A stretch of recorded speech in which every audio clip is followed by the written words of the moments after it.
Baby, কাল তুমি কোথায় গিয়েছিলে? তোমাকে এতগুলো কল দেওয়া হলো, এতগুলো মেসেজ দেওয়া হলো, তুমি একটা কলও ধরোনি, দেন একটা কলও ব্যাক করোনি।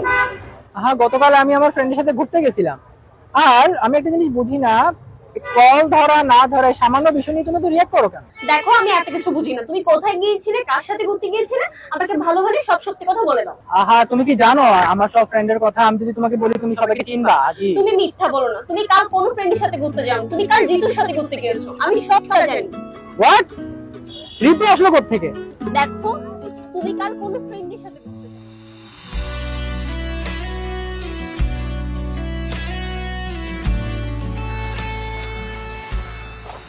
সরি, লেট হয়ে গেছে।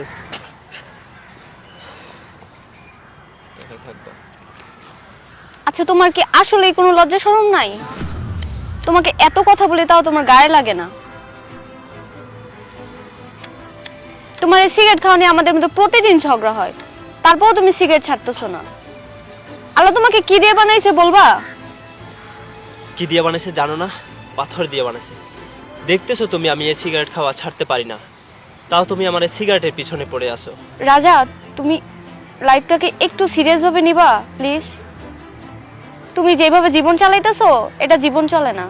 এইভাবে চলতে থাকলে একদিন তুমিও চলে যাবা, আমাকে একা রাখে চলে যাবা তুমি। আমি যে তোমাকে ভালোবাসি এটা তো জানো, আমার ভালোবাসাটা বুঝলেই হবে।